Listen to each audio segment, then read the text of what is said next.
the reason I wanted to show this video in particular was because what I found interesting was just the way that the different age groups and the different audiences thought about, say, relationship and fear and expectation, but using almost a different language and different approach to talk about fundamentally the same thing, which, yes, to me was just noteworthy. So yes, that was the first session we ever did, and yeah. So, but to start this session, what I was hoping is maybe to hear a little bit from each of you. If that would be okay, just who you are, what you're interested in, and why you're here. If you'd like. Do you want to make the room a bit more lit? Yes, Just taking a video just for his sake. Oh no. Or it's okay enough for you. I think we can. Yeah, we can now that the video's over. Actually, if you don't open that, because it blocks all of you out. Thank you. So can I do both? Probably better. So we can. Yeah. Whatever's comfortable for everybody. Ignore me.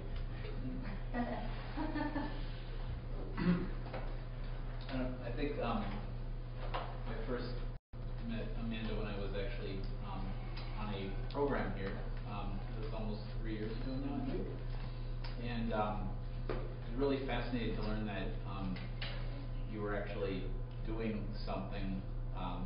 It seemed to me that a lot of other people weren't doing it, kind of taking this beyond out into the community and just asking interesting people, interesting questions to people that had never thought of these, had never, thought of, that there might be an image, or that fear is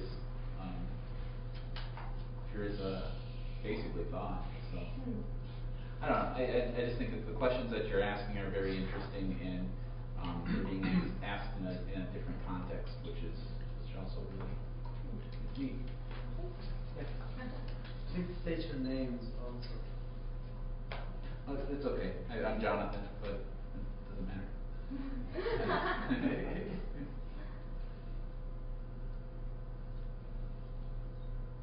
Did you talk about the think of these things?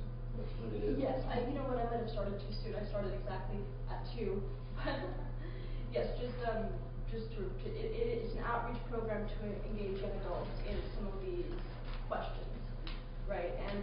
And the thing is that, for example, with this video, the footage is, fast, and it's not necessarily an elegant video in itself, but that's almost that was almost part of it, that there is the intent to explore some of these questions, and that these people in high school, they never heard the kind of question, what's the effect of fear on your mind? When they spoke about their fears, it was always to speak about the specific things they were afraid of, not so much the process of thinking and then feeling. And what I thought was interesting was being able to kind of slow it all down to really look at what's actually hurting you, what's actually, what's really going on in the moment of a feeling, of fear. So that the intent is just to try to ask a question that will change the perspective from which we initially look, because I know my fears and my ticks very well, but if I speak about them, I'm not really learning anything new, and the idea is to try to learn. So, yeah. Could you tell me your name? Oh, my name is Jose. I'm sorry, I came in late. Oh, you're fine. We're just talking. Oh, okay. My name is Jose. I live close by in the next city over, Santa Paula. And I came up on Christian Murty's book, Think on These Things, a couple of years ago. And I finished that one, and I wanted to read more, so I bought 2 more of his books. And then once I found out that they had this school here, and so I decided to come over. It's my first time here.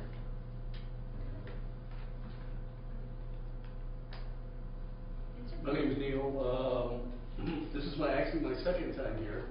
I came first with Jonathan when they had a dialogue with Richard and Deborah, which I thought was quite interesting, and I actually enjoyed it. What I thought was interesting about the little bit of the video here is first that you guys go out to the young people, and then that idea of expectation and fear. I could see they went like this. because they didn't quite grasp the idea that, oh, because when you ask the question to the one girl, you're right, she goes exactly immediately to what is her present day fear. And I thought that was pretty interesting, and it'd be pretty good, like I said, if they could get a little bit more involved while they're younger, it would be a lot more beneficial for them. And I just came upon this because my wife is involved with Krishnamurti and all that. I just thought it would be interesting to come along and do some of these things.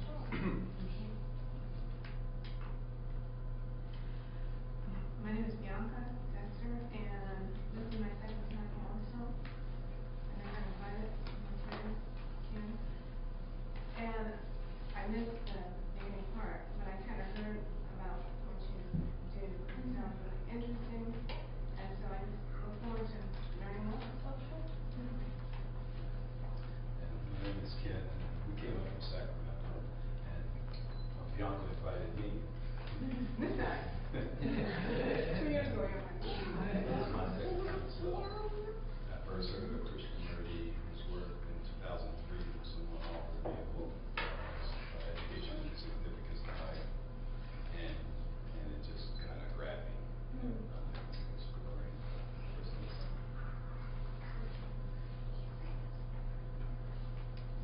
Razor. I have a similar story to Jose, where my first book was a Think on These Things, but that was a few years before Jose's time. And I read, after I finished reading the book, the first half I didn't understand much. Then it blew me away.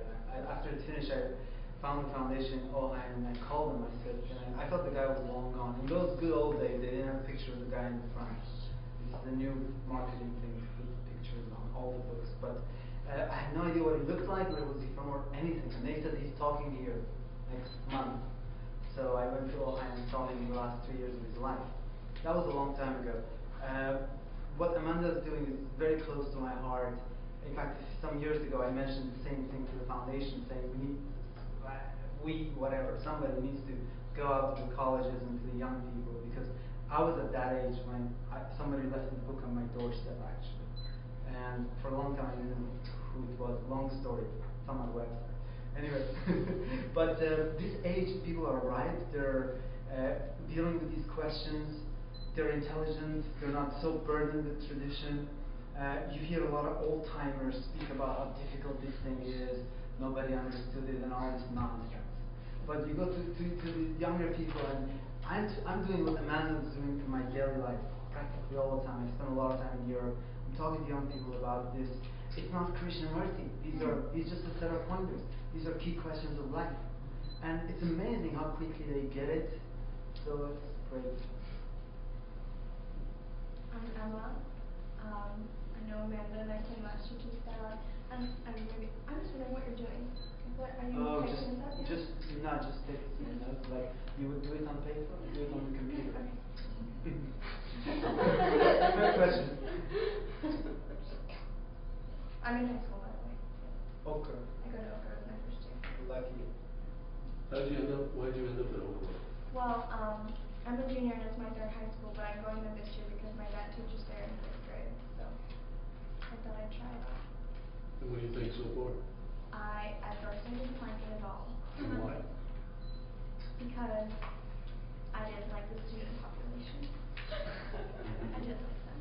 But now I really, really appreciate the close connections with the teachers. I love it. The small class size, I love it. It's like the most comfortable place, the most comfortable school. I just wondered, because I've been there a couple of times, and we're thinking about sending my granddaughter there. Oh, how old is she? She's 13. So we're coming right up on that. Yeah. So I was just wondering, Yeah. I'm what very you thought. comfortable there now. I like it a lot. I mean, I like the school, and I like the teachers when I spoke with them. I just wondered what your perspective Yeah. was. Sorry, I came in a little late. What's your name? My name is Gianni. Johnny, why are you here? Huh? Why are you here? I'm here to check this out. Perfect. Yeah. You go to high school also? Yeah, I go to Oak Grove. Yeah. I went there since preschool. And what do you think of it? I don't know, I probably have a little bit of a different perspective because that's really like the only kind of school experience I know. But I like it. You know, it's nice. Yeah. I hate it. No, I think it's good. I'm Kyle. I'm a sophomore at Oak Grove as well. Why am I here? I am here because I want to be. Yeah. Doing better. I'm Ryan. I've come to the Oak Grove since the 1980s when Christian Marie was giving his talks and been to the gatherings ever since. And in the beginning, I was just discontent with so much quiet. And when I read his book, Think on These Things, it seemed to resonate. Something that was important and simple appeared for the first time. And so from then on, I've been attending and feel comfortable in this atmosphere.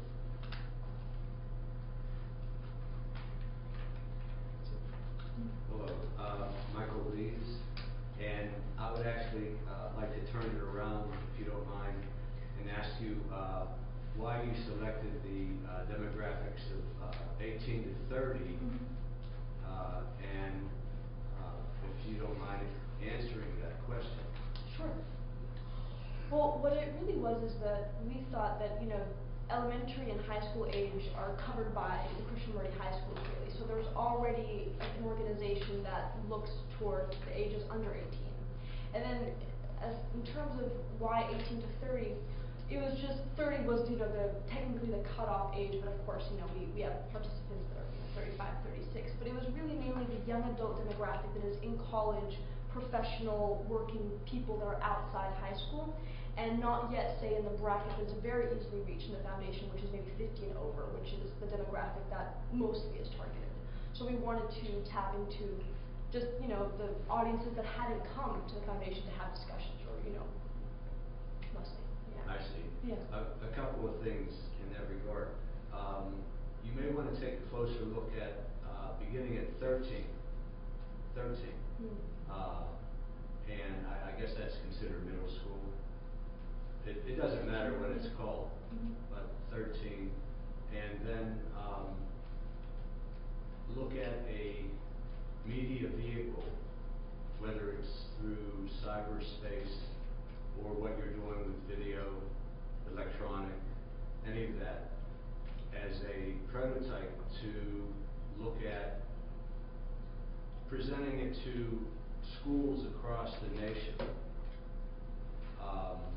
giving certain overall criteria for those schools and providing just exactly what you're doing, selecting certain topics, subjects, fear, freedom, things of that nature, and saying this is available, and go from there. Can I ask a couple of the students a question? What do your parents do? One's a teacher, right? And then what do your parents do? My mom is currently getting her master's degree, and my dad works at Pepperdine and the University of Oregon. Okay, so he's an educator. What about your? My mom is a graphic designer. No educators? No. I just wondered. Michael, I was wondering, can you tell us a bit about yourself? Are you involved in education or? I was first introduced to Krishnamurti went to New York City in 1974, listened to him at Carnegie Hall for 2 days. And then subsequent to that, I attended the talks here in Ojai 75 and 76. And finally, the last time I saw him in person was in Sonn in Switzerland, 1978.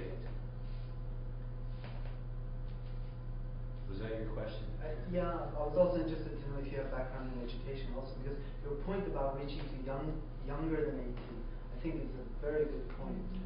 Well, I have to admit, a short film project that I'm working on, I'm using children that are 13 because there seems to be, at that age, around that age, a catharsis, whether it's biological, more self-conscious, and all the rest of it. And so that presented itself to inquire with you about your demographics. Yeah.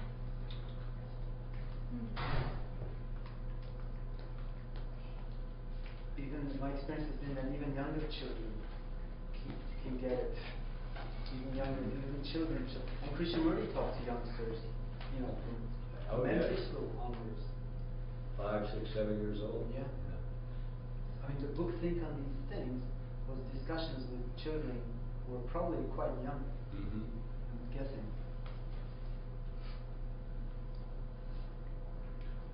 My name is Zach, and I am an intern student here at KFA, which is a program that just started last April.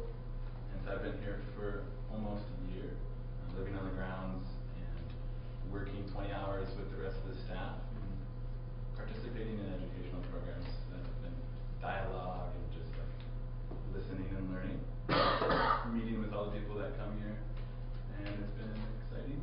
What is the intern for? The intern currently this is the first year. Yeah. So it allows a space for us to dive into teachings more, and also participate with the scholars and teachers that also give programs throughout the year.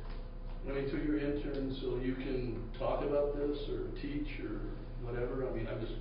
Yeah, exactly. I mean, I think each person might have a different motive. And how did you end up getting into the program? What was your interest? I graduated from St. Bonaventure University in New York with religious studies, so I've always been interested in why people believe what they believe, and Krishnamurti hits on that, obviously.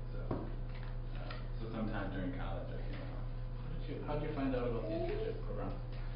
My good friend Brendan, he started it. He talked with Yap, and together they sort of thought the idea, and he came a few months earlier than I did, and Brendan and I were friends, and so he told me about it. And I had been living in California for 2 years, and I decided to come. And what I don't know, what was it that brought you here? Was it the teachings, or what was?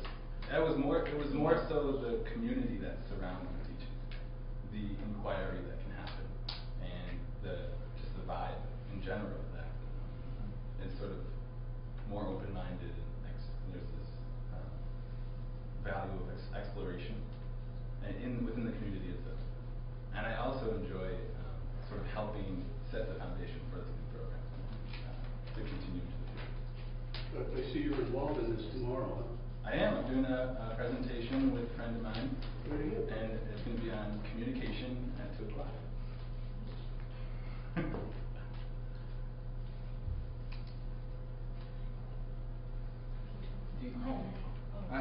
sorry. Questions. I think this is wonderful that we're going to Should we like have interactive while we're doing introduction or finish introduction? I have one more question. Sorry. Has your involvement in the program, do you find that it opens up more questions, or that the questions have died down, or that do you constantly have more questions, or has it changed into something else? Has that space been created? Yeah, I don't have the words for it, but yeah, that's a good question. Tomorrow too. I would say that this space has allowed me mentally to be more okay with questions, to have more space and quiet and energy to sit with the questions. Because certain questions, if you sit with them long enough, can be really striking. They can be fearful. They can have a lot of energy behind them. And I think just having that space and that silence has made it, more accessible. I don't know if there's answers that come out of these questions.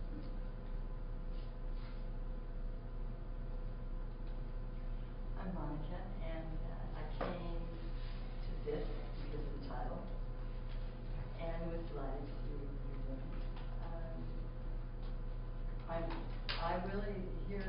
idea of younger people. And just wanted to know more about what schools you're going to, what your approach is, what response you're experiencing from the administration as well as the kids. Sure. I'll finish introductions and address. Hi, my name is Francesca, and I'm also an intern student here. I've been here about 9 months, and I'm here at this particular program today to support Amanda, and I think what she's doing is tremendously important, and I like the idea of going under 18, working with kind of that pre-teen age.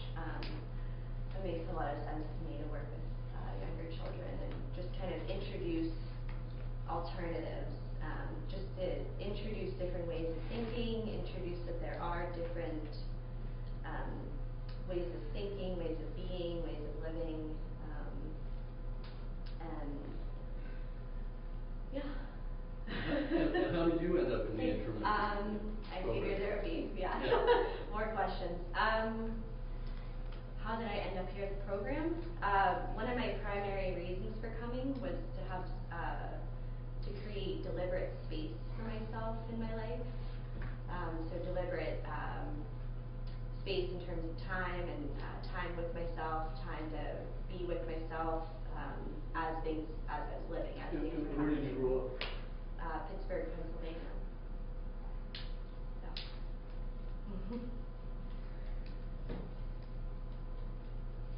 Hi everybody, my name is Mark, and I have my daughter Arayus, so we're from Canoga Park.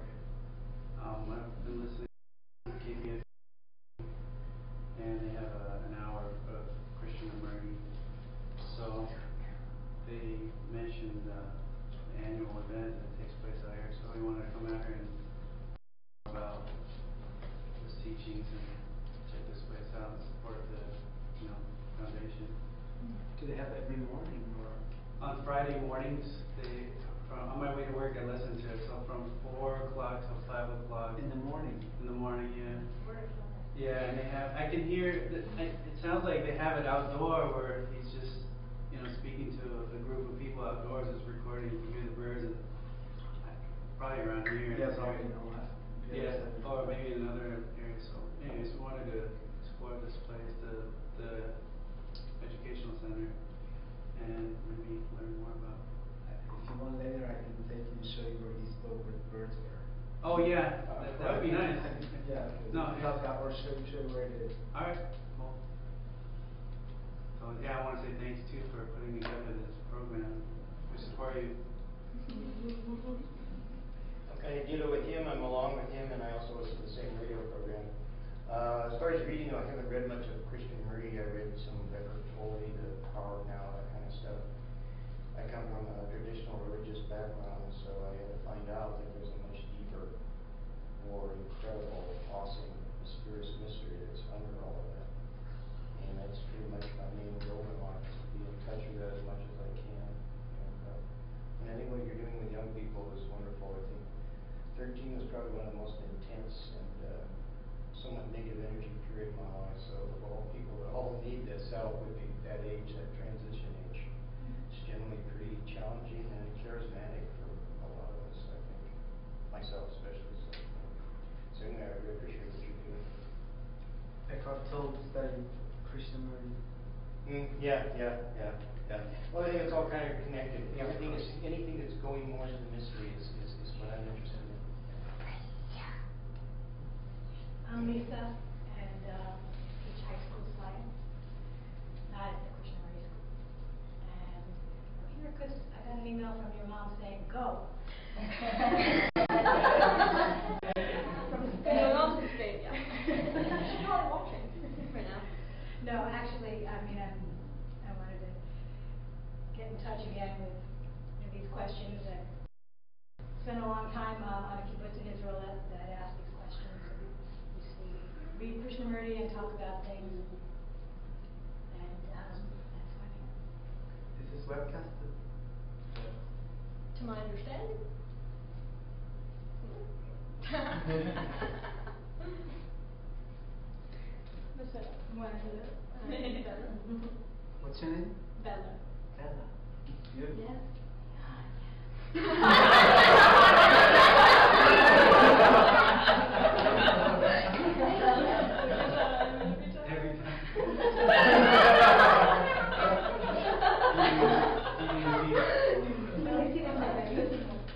Every time. Or asked me if I knew what it meant. I'm good friends with Amanda, and They met me more. I just came because I love talking about things, and this is gonna be cool convo. Pretty sure. Yeah. Cool convo. Yeah, yeah. It's a really pretty place, and air conditioning is nice.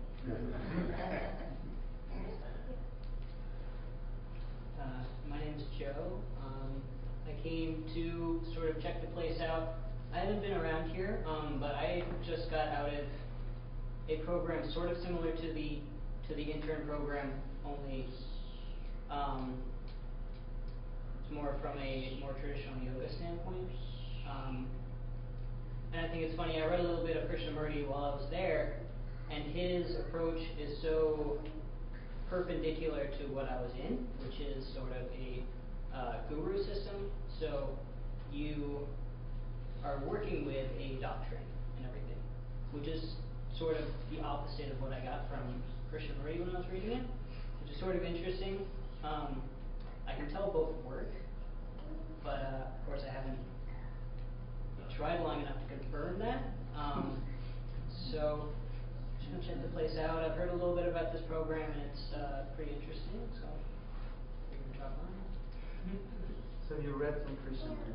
A little bit, a few lectures. So you haven't read a book cover to cover? No, not cover to cover, but half. And I grew up in Ojai and went to different lectures and everything like that. Everybody seemed to have some sort of glowing story about Krishnamurti. You get a lot of people coming to do lectures here who come back to Ojai because they were coming here when he was still speaking. So it's always been sort of something that's sort of there in my memory, but never really explored, so to speak. And now I feel I'm in a place where it wouldn't conflict so much, it wouldn't confuse me so much to look into it a little bit more.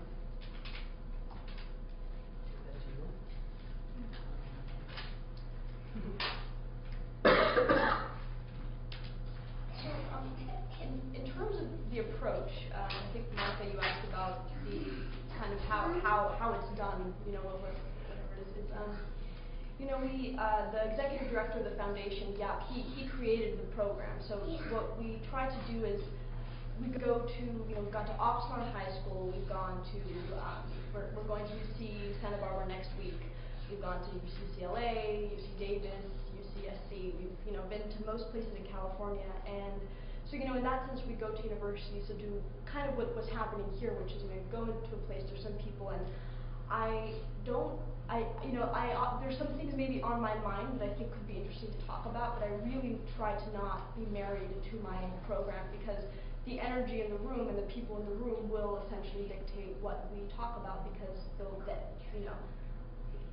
it won't work if there's something pre-established. So, and this results in very long and awkward silences, but I really go in and I say, what's on your mind? Like, what are you all thinking about right now? And then normally we're all quiet for about 10 minutes, and then someone will say, this is very awkward. Like the people I showed you the video, they thought it was, and then something will start, and you never really know what it is, but someone might, it can just, I don't know how else to put it. So someone will share something that's on their mind, and it all goes from there.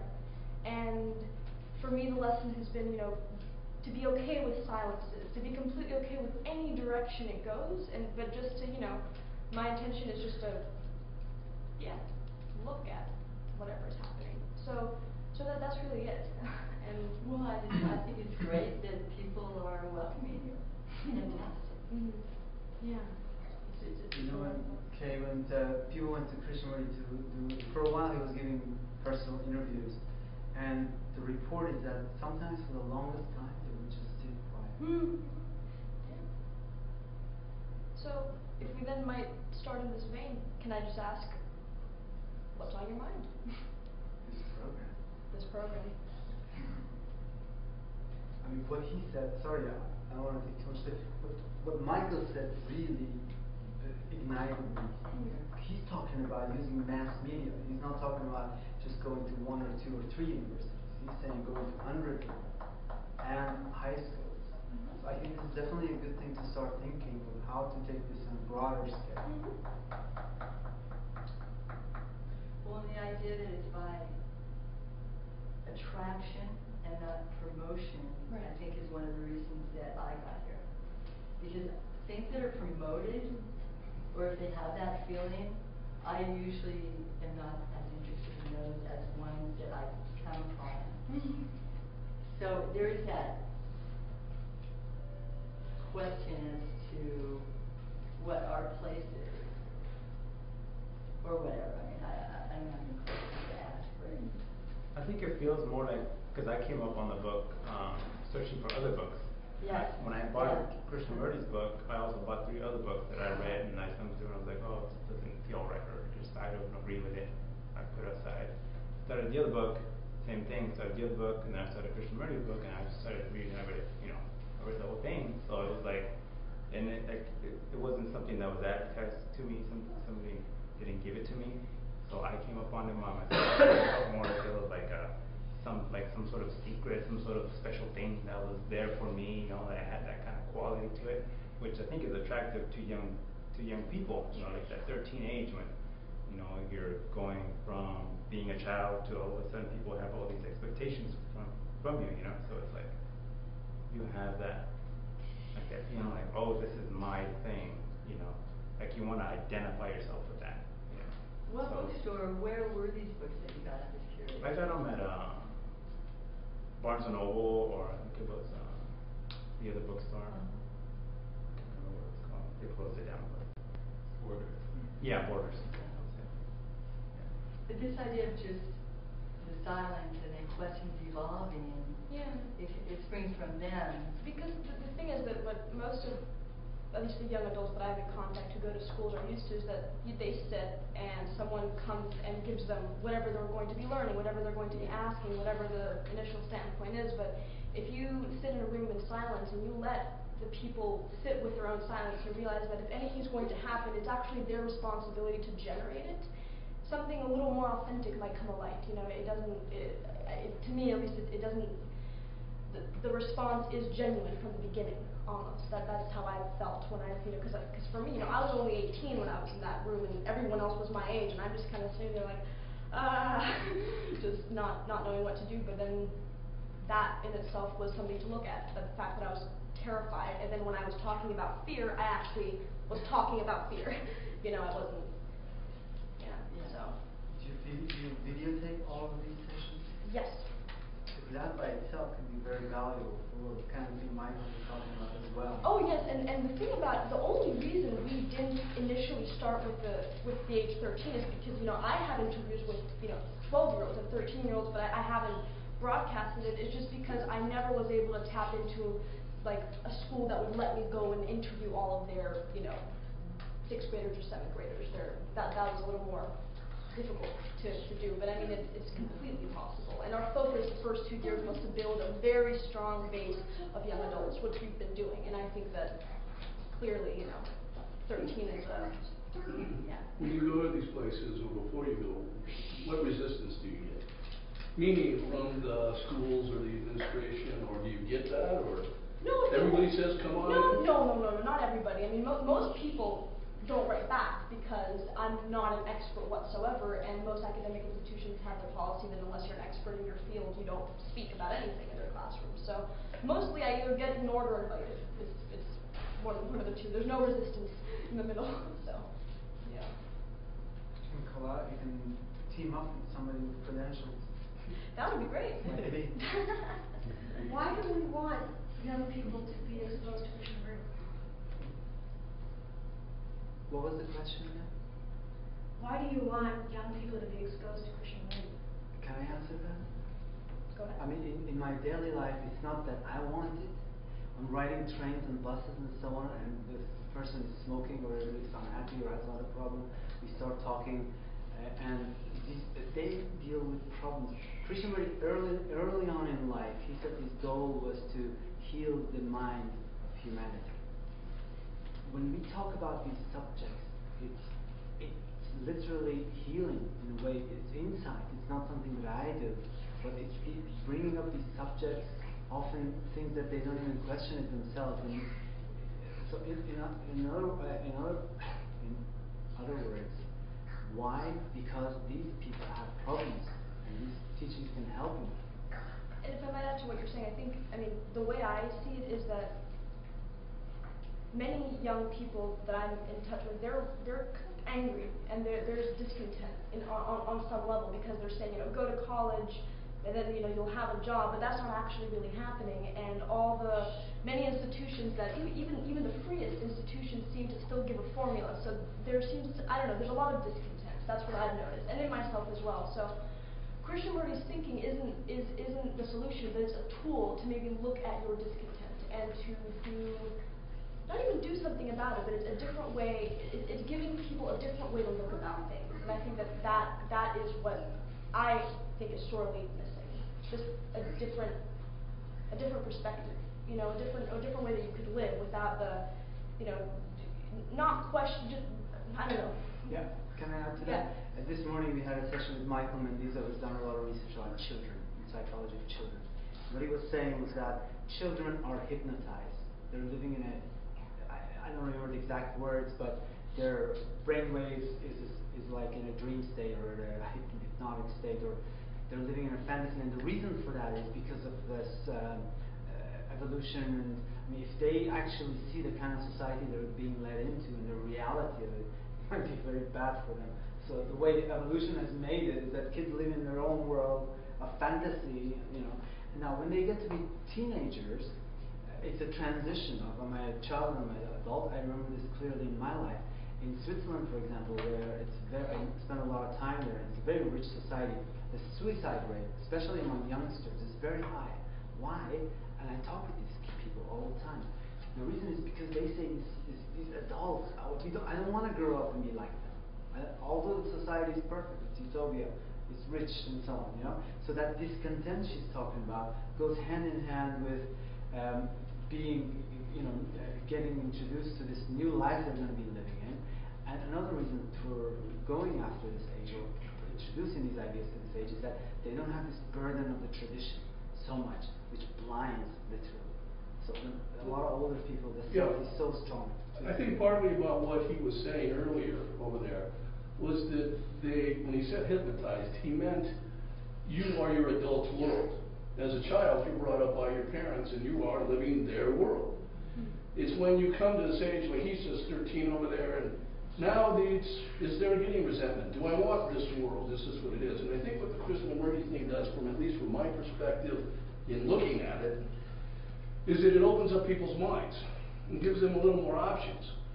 Maybe this isn't the life. Maybe the life is really not centered on prosperity or whatever, or prosperity financially, the prosperity of your mind. How are you going to be comfortable with yourself so you can be comfortable with life? And if you're comfortable with yourself in life, if you are opened up to these things, maybe you can go down that way, help yourself, and at the same time you'll help others. What was the thing said Krishnamurti about the children are the future, everybody says that kind of thing. But it's true, that's kind of the idea. If people can see that, well, we're not so straitjacketed in here. And when you're a teenager, you're growing up, you're becoming a child to an adult. And it's really hard to make that transition period, understanding what level you're supposed to go at. Am I supposed to please my parents? Am I supposed to please my educators? Or am I supposed to please me? And in one respect, when you're 13 and want to please you, that's about having candy and going to the thing and seeing boys or girls or whatever. But it's that growth, and this is, I think, the opening that might give some people the growth to say, hey, maybe there's more to this, and I should think about it. Because that's all that I think he's asking, is everyone to think. In my experience, since children are influenced by their parents, by their teachers, by the adult world that they're entering into, it's really more, I mean, to throw it on the students and to try to get them to open their minds is important, but not as important to me as actually opening my own mind and being a different kind of person that they can then have a role model, a natural one, not I'm going to teach you. So I actually think maybe we should have, you know, I wish the Oak Grove School was for adults, and that we went back to high school and we took it seriously. We took these things. I mean, Too late for us. you know, I mean, right now we're all concerned about the younger generation and wanting them to be exposed to these ideas, but I'm just wondering if my own exposure to these ideas help me in any way in the long run, and if not, why not, and what does that mean? So I think that's a more interesting question to me, as these ideas really change your life. Are you adults that you would want to be role models to these kids? Are we putting it on them because we don't want to admit that I don't want to admit that it didn't get me very far. Yeah, but it's the opportunity. It's the I'm not saying we openness. shouldn't do that. I'm just wondering why we're not concentrating on what seems to me the only thing we really can control. And I mean, yeah, I would, and I think that because of, I'm trying to do what you're saying within maybe my age and my experience, but the focus is absolutely on, you know, not teaching, but almost by example. Like, I mean, if you're clear with it, you know, but yeah, are you clear with it? That it hasn't made a difference, that's all. Monica, you had something? I was just thinking about your question, and for all those reasons you said, is one of the reasons I came, and also because you get to a certain age and you can decide how you're going to spend your time. But when kids are younger and they're in schools and they have adults deciding their time. So my interest is just, I'm so happy someone is just taking questions and to them. That's all. I think that in itself is not, I'm not so compelled to feel that they should have it or that they even need it to fix themselves or anything like that, but rather for society, for some part of it, to help create space in which they can make inquiry that's from their hearts and minds. And I so appreciate that that's being done because I have kids. And you want to expose them to as many things as possible, right? As open as possible. Within your frame. I want to create, I appreciate when there's time for them to be in whatever their now is. Yeah, well, what does that mean? I don't understand that. Where they just have time to ask questions, that's all. You guys have time to go to ask questions? Do you feel like you're... I never have any time. What do you... I don't have time to read a Krishnamurti book cover to cover. Do you have an inquiry hour? Fundamental questions. Maybe more. I mean, sometimes. You could if you brought it up. Yeah. There would definitely There's be space for time that, but would be made. But it's Well, an inquiry on anything. Yes. That's what I'm talking about. Yeah. Yeah. The other day in And English class. I think that is difficult to do at any time in your life, unless you do shatter time. And I would like to know that you have a space to do that. We have a space that's not structured. We don't have a time of the week or time of the day where we sit and talk about it. But in English class the other day, we spoke about fear. So, I mean, it's that kind of thing. It just built into it, I think, a little bit more naturally. In some of the other Christian schools, they have actually some time Yes. allocated. Just one practical note. My understanding from Michael Mendes, if you remember, he mentioned the alpha waves and the beta waves. So my impression was more than just it's the hypnoticism of the parents, but it's almost a biological thing. Well, he was saying when you got to 13, it became biological now. Did you go that way because it's biology, or do you go that way because it's learned? That's what he was saying at that time. But yeah, the point well taken. I think the burden of tradition is a very important one because I also talk with a lot of older people during my travels and so on. And the burden of tradition is much stronger on older people, and which makes it harder in a way to. Gotta start somewhere, right? Yeah. I mean, we can ask the question why the outreach program is not for people from 40 to 50, for example. But the fact of it is that we have certain resources, and this is the program, that's the way it is, right? And I know the young adult age because I'm a young adult. And, I mean, obviously, I don't know. But, you know, I'm Erica at this moment. You know. But I mean, the idea is still the same. It's all a opening up to other things that may be available to you. It's not just, okay, it's the Krishnamurti thing. You know, it's like him with his yoga or whatever.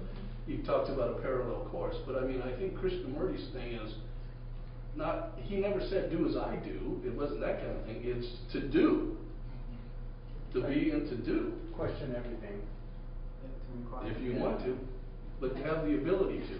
I think it's sort of making me, you know, we're talking about little kids growing up in this other world, but it never really stops. We're always living in other people's worlds, other people's ideas, and I think what, you know, any sadhana, and especially Krishnamurti's, where he seems to really say, you know, free yourself of ideas and concepts and things like that, maybe, I don't know. Any sort of inquiry, you're cutting things away. You're taking away other people's ideas about the way you need to live life or what you need out of life, you know, that sort of thing, all the fears and everything.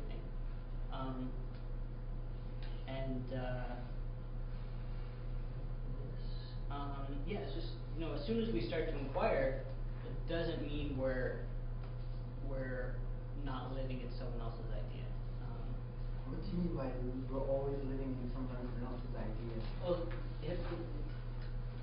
conditioning? Conditioning and ideas, concepts of the way you need to act and the way you need to interact with the world. You know, we as in people in my culture, we grew up, you need to go to school and you need to be a respectable person, everything like this. And that's, as a concept, it's a concept, not necessarily a bad concept, but I think what we do, you know, this is just an example. There are everything about us, I think, is made up of these ideas that were planted somewhere, sometime. And in doing sadhana, we start to peel those away. This is what inquiry is to look at things. Do we need to feel like this? Do we need to do this? Do we need to do this? What is the truth here? What do I need? What do I need here? Don't you think, though, that there's some things that are inside you that know that are intrinsically valuable, that you would find them if you opened the space that you needed? I mean, you're talking about everybody's societies affects you, and of course it does.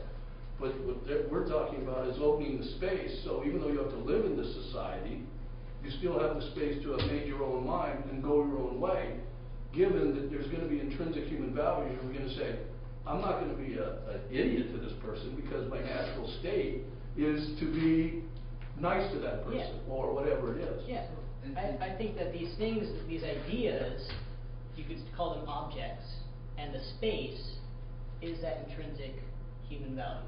When we're opening space, we're increasing the amount of our experience when we increase space that is that base human joyous state. And just because you open space doesn't mean you really need to remove all the objects and functionality within the space. Those are there for a reason. I think. What occurs that makes a space open up? Any sort of practice that you're doing in order to do so, I think. And how do we have a practice so that practice doesn't become conditioning or pattern? That's a great question. I think you might come to rely on some things. I've noticed this a lot, especially in meditation. I'll find something that works, and then that will work for maybe a couple days, and then it doesn't work. It stops working, and then that thing that works. So you just really, what it comes down to is you can either be disciplined about it, and you can say every day, okay, I'm going to wipe this slate clean, or you can be like me and you can just take 2 steps forward, one step back, 2 steps forward, 1 step back. I think that's what that and what you're saying when practice becomes sort of tyrannical is that it's I think can that come to an end, the stepping forward and the stepping back? Can that end? And that's a question that I have that I'm looking at. Well, one of the things that comes to my mind when I hear this is that Krishnamurti, I look at it as like any other subject that needs to be studied. I cannot learn calculus by just reading 1 page here and 2 pages there. You know, it's nice to hear one thing from time to time. It's something I need to sit down and study and see what's the subject. In the Krishnamurti's case, at least that's my interpretation. I was interested in reading books. I wanted to see what this guy has to say. I read like God knows 80 books, but that's not the studies. The studies also taking the ideas, testing it in daily life, and see, because once you test it, because he's just a set of pointers. He tells you, I was walking down the street and there's a beautiful flower. It's up to you to go smell it, and once you smell it, then you smell it. He's out of, he's not important anymore.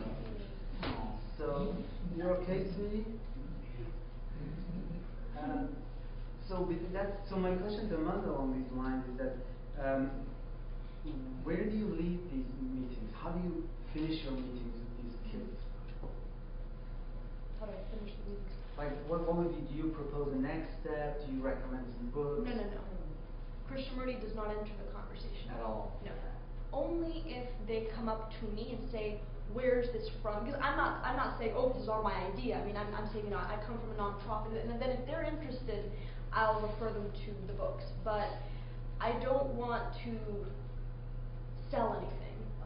I don't want to. They're made to digest so much useless information that I want them to see me and not think that I want them to do anything at all. If they want to get up and leave within 5 minutes, I want them to feel like they can do that. So I leave the meetings just normally with people wanting to know where to come to connect. They want to actually come to the foundation. But do you give them? I'm the same way. When I'm talking to people, I hardly ever bring up the word Krishnamurti because I'm not talking about Krishnamurti. I'm talking about things that are real to me, It does depend on the audience. But for example, we went to a UCSC class, and it was a philosophy class. So in that case, of course, they were very well versed in Krishnamurti and different things. So the discussion on the actual text was part of that program.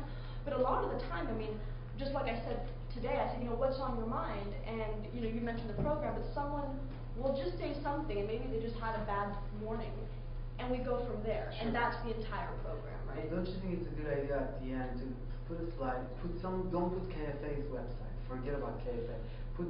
Set up a website, say, because what might happen is that maybe that day they don't come to you, but some of the stuff might resonate a few days later. And if you give them a card or something that says, Amanda questions, or I don't know, set up a website, $5. I always give them my contact information. Oh, do you? Oh yeah, but it's all, if they contact me, I'll yeah. So if you have more questions. Exactly. Okay. Oh yes, I don't just leave like bye, I'm kind of curious, what, at 4 in the morning, when you're driving to work, you're listening to this guy over the, and 4 in the morning, what resonated, what's the question that resonates with you the most? What affected you so much? Well, at 4 in the morning, I don't know if you guys are aware, there's not much on the radio. Even, during the day, when there's all kinds of, jibber jabber, a bunch of corporation shilling and nonsense mostly. So, I started listening to KPFK. I don't mean to say that again. Through Keith, my friend Keith, and they've had a lot of. It's a progressive radio station. So, yeah. First, I heard it's kind of like the old programs before television was exposed to our lives. Just radio. People used to sit around the radio and listen. There'd be these cool little skits and shows. Anyways, it sounded like one of those, and it was Krishnamurti, and he was talking about fear, I think. And it caught my attention because he would question the way you approach a question, and kind of broke it down into you know, how you develop your way of thinking about questioning something, and how you go back to your memory, go back to your experience and your knowledge, and that's some of the steps of, you know, your questioning, the way you question things. So I just started listening to it more and more and more, and Roy of Hollywood mentioned, okay, tune in next week for the for the next section of this show, and you know, the following week I listened, and kept listening, and I mean, it's about a half-hour drive from my house to work, so it's a pleasant station to listen to that hour. And is this something that stayed with you throughout the week? What affected you? I think since also I've been exposed to Eckhart Tolle, and also meeting Keith, known him for a few years now, maybe like 6 years. He's a pretty deep thinker, and Eckhart Tolle, I think, is also a profound human being. The way he thinks, the way he approaches questions is pretty deep. And Krishnamurti is the same way, so it kind of changed my way of thinking. So it does resonate. A lot of his lectures and the recordings are pretty profound.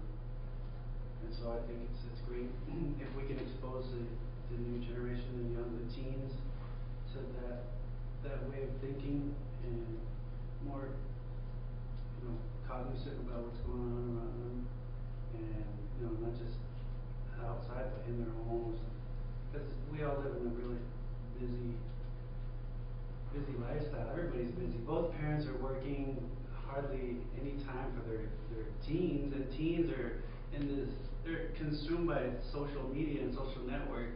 They don't get to connect the way we're all, you know, sitting around right now together through text or through email or through Facebook. So we can get them to, you know, just become a little more aware and conscious, and start talking among each other. Maybe that's a nice way to spark something different. Amanda, question about the program. What's your how do you foresee the program going forward? Do you see it developing some expanding, or also the second question is, how can public help? How can, you know, I think, I know maybe you're doing this already, but if you're talking about going to different places, maybe people can talk to their local universities. Yeah. Also financially, do you need help financially? Or Yeah. whatever. I mean, just tell us about your visions. My visions. Well, yes, I mean, the idea really, bottom line, is to keep having these conversations in any way we can. So we're going to be going to the East Coast next month. We're going to go to different states, and we'll be connecting with different people there. And yes, I mean, what I'm hoping to do is to be able to regularly go to universities and to high schools and just keep expanding that. Yap and I. Okay. Yap and I, yeah. Or, just some Yap comes and some I go alone. But yes, and I mean, in terms of the way that the public can help is, we've, in different foundation focuses, I've put out the fact that we're looking for people who can host us, either in their homes or in their classrooms. So if, someone's a professor or a teacher, and they would like us, they're interested in what we're doing, we can go there and hopefully stay with whoever is our contact. And that's how we planned this East Coast tour. We set out, we sent out this, saying this is our goal, this is our mission, and people wrote back, and that's how we organized it. So you sent it to the cafe mailing list in that area, basically? No, we've just been in the foundation focus, just the. Right. How often does the foundation focus go? I should know this. Four. Yay. So yes, I think in two of them, but then gradually people were just starting to write back and helped us tremendously. So. Are you linked to a website, or are you under the umbrella of another website so people can find you or find something what you're about? Oh, we're under the umbrella of the KFA. I think okay. obviously, Well, yeah, that's so, good, so yeah. we're one of them. And that's linked to these search engines and stuff, so Yes. people can, if they're looking for something similar to this, they can, Mhm. something can pop up there, okay. Yes, and you know, the video filming is a huge part of it, because that's what actually gets people engaged, you know. So between you and Yap, you just take your own camera basically. Yes, or he does it. Or he comes with you Mhm. sometimes. Yes. Bring them along, and yeah, that's how. Yeah, and I mean, I started just to make in the first month I was working here, I made maybe 5 or 6 videos, and I put them out to see, you know, what the response was, and people really like watching other people talk. It seems about, you know. So who knew? But yeah. So.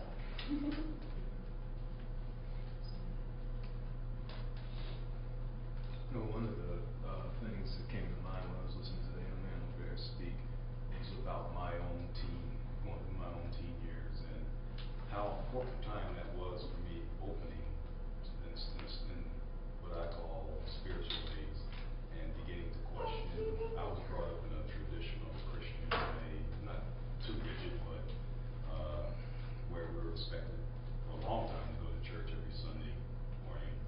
Then in about early teens, I started kind of questioning that whole thing, rebelling and hoping that I wouldn't get woken up on a Sunday morning and all that.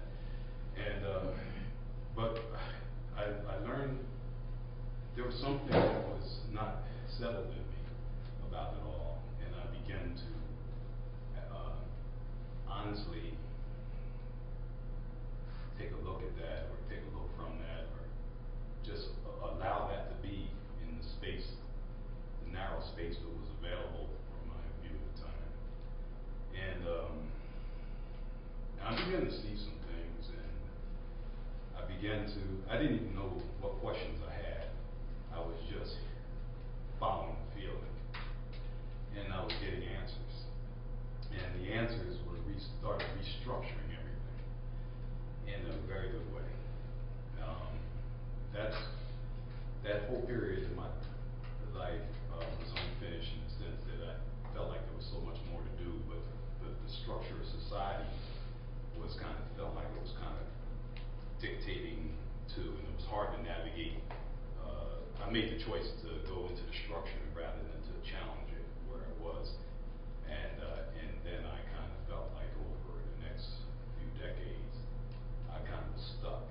I was still curious, still trying to explore and learn, and I was discovering people like Eckhart Tolle and John Klein and so many others that are out there teaching. And they were like oases in the desert of structure. And it was the sustenance. And then when I discovered that, when a book was shared with me in 2003 of Christian Murty's Education and the Significance of Life, something just burst wide open. And it was then I began to realize that one thing I left out is I think you said it, question how I was questioning and question the questioner, and I thought that was a fixed place. I didn't realize there was anything that could change there, and then I kind of got behind it, if you will, and started realizing, oh, I thought that was me. But I'm kind of going long, but the main thing I wanted to say is that those teenage years was probably, looking back on it all, was the most potent time of my life to making a change, a permanent change. It seemed like it had a lot of power to it. Amanda, just a question. How many people write you back later asking for more information? What rate, what percentage? Oh, I won't be able to tell you exactly. Because one of the things that happens is that when you talk to somebody, I mean, this has been my observation as well as other people, this has been reported, where you get into this zone, you know, you're having this deep discussion and they're completely going along with you, they're getting it, it goes deeper and deeper and deeper. And then it's like a temporary thing, that's the thing. Later on it's just completely forgotten.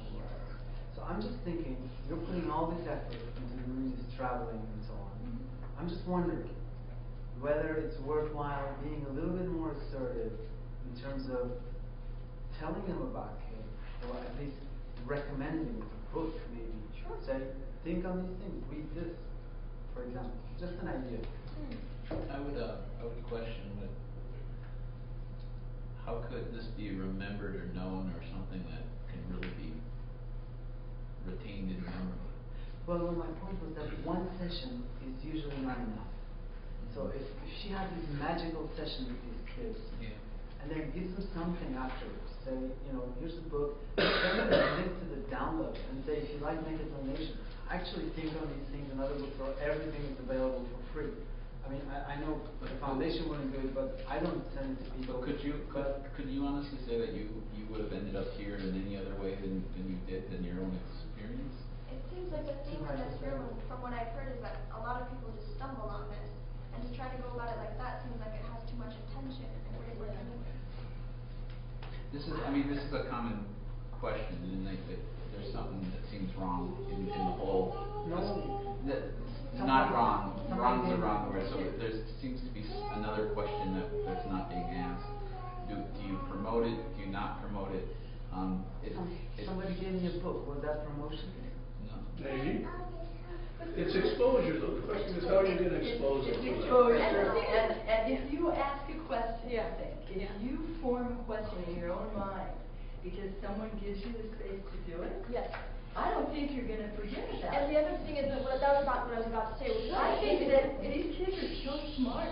I mean, really, their mental faculty is at its height. And it's not even They're so capable. And it's not even necessarily even about intelligence. It's like if you hear something that makes sense to you, it makes sense to you. You don't forget what makes sense, right? And if you think it doesn't make sense, maybe that's great. No, you may not forget it. You may remember it because you go, well, that was I'm just not into that. But what am I into? And to have space. I'm so grateful that you're going and creating this, and I'm not sure about whether it ought to be promoted or any of that. I just so want to support it in one way that I hear what you're saying. You're saying that you might miss these kids. What I'm saying is that my experience in this field has been that it's not just one thing. It's not just one kid having one question. You sit in silence, they ponder the question, they find the answer, they'll never forget it. I fully agree with you. But the thing is, normally these discussions go through a lot of things very fast. I'm not saying her thing, but my deal. Because we get into the observer and observe within 5 minutes. Because that's the core of the thing, And they're with it. But then it's too fast and it's too temporary. So then when I give them a book later or something like that, you see my point? I do. You talk about image making, it's a whole thing, it's a whole calculus. But you don't have to go through all of those things. That's the thing. I don't even think you even have to even use the language. If all you say is, you're feeling discontent and you feel that none of the educational system makes sense, college doesn't make sense, this all doesn't make sense, what if you're right? What if this discontent is there for a reason? What if you have to question it? That's a simple message, I feel. That's something that if someone comes away thinking, I must look at this more clearly, they might just... Or why are you here? It's this idea, I'm thinking just this idea that it's not a matter of rescuing anybody out of something they might do, but rather creating space in which a question generated by someone can be asked. Why am I here? Or whatever. I mean, we have a teacher here. I'd love to know what grade do you teach? High school, 9 to 12. Where do you teach? It's a charter public school.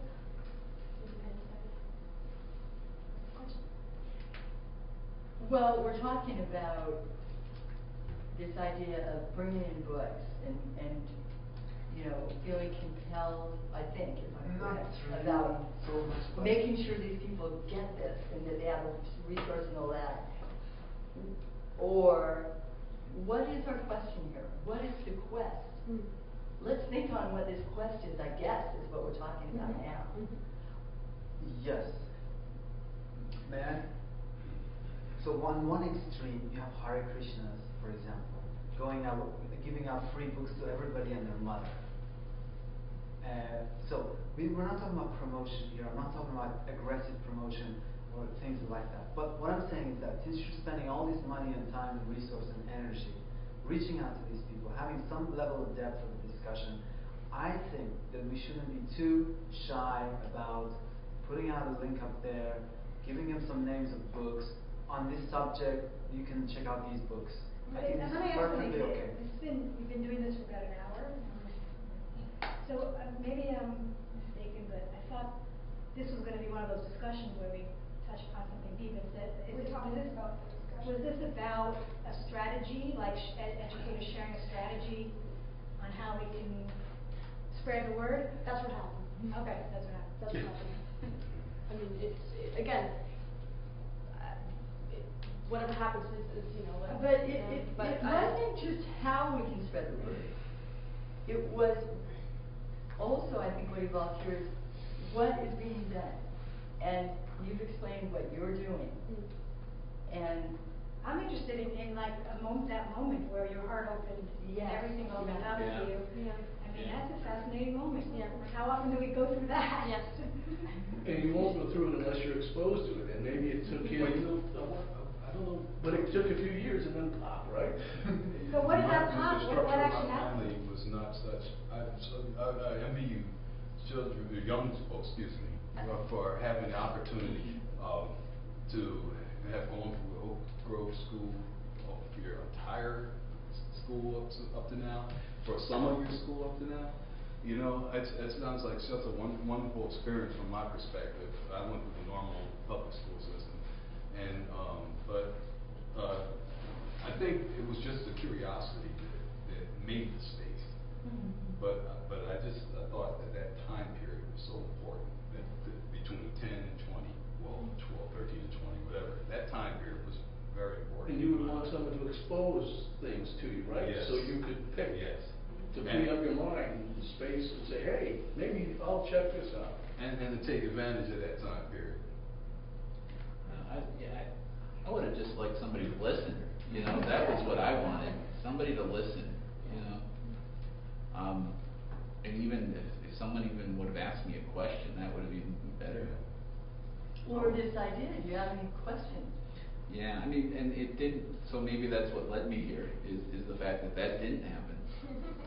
You know, so it's hard. The whole question of whether promotion, not promotion. I think it's great what Amanda's doing.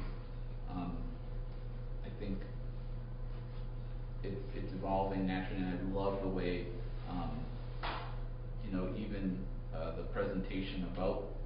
I don't know if you can call this a program. Even the presentation about it is itself somewhat of a dialogue. It's not really it's somewhat of a dialogue, and it's neat. You know, it doesn't matter really what.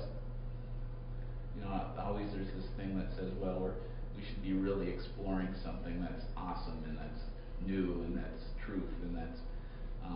But to just sit and talk is. I guess it opens up some things. Well, it's nice to explore. Sometimes you might get something. And that's I think what her mission is. I assume is to go and explore and see what they have. Right, and in this case, you know, I started the program the way I did. You know, I showed a video. I asked what's on your mind, and what came up really was we were talking about strategy and education. That's what happened to come up today at 2 p.m. in this room.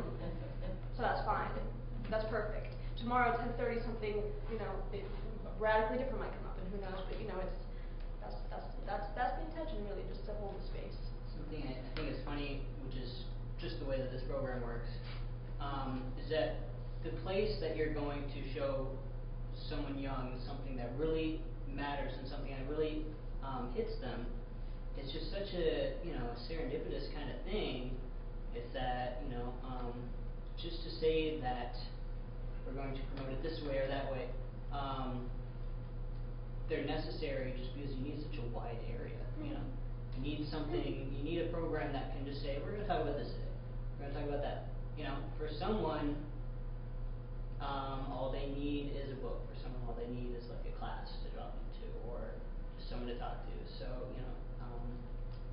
I think the type of promotion that needs to happen is very random. You know, everyone just has to do their little bit, and not overtly. I think that's one thing. You know, speaking from my own experience, it had to be something that I found very by chance. I couldn't have been told anything basically until very recently. Advertising books, advertising lectures, these are all necessary, I think, but they're not the only thing. Promotion, it's not, we're going to do this, it's we're going to do everything we can, and that's the only way you're going to reach everybody. I know somebody that Christian Murray told him, go put ginger in people's minds. now you got go put. Socrates says education is the kindling of a flame, not the filling of a vessel. So I think all you're doing is just creating some sparks. Right? And I mean, I'm completely part of it. I mean, in the sense that, you know, when I do a program like this, half the time I'm thinking, you're messing this up, this should be going in a different direction, you need to do this, you need to do that, and I get to look at my own mechanisms of trying to control everything. So I'm actually living something real in the moment of, you know, talking about whatever we're talking about. Yeah, and that's extremely important because most organizations, spiritual or whatever, think about dissemination as a form of, missionary work. But Krishnamurti made this very clear. They asked him specifically, and he said, if you want to disseminate this thing, you have to first live it. So, very important. Well, thank you all for coming. Thank you so much.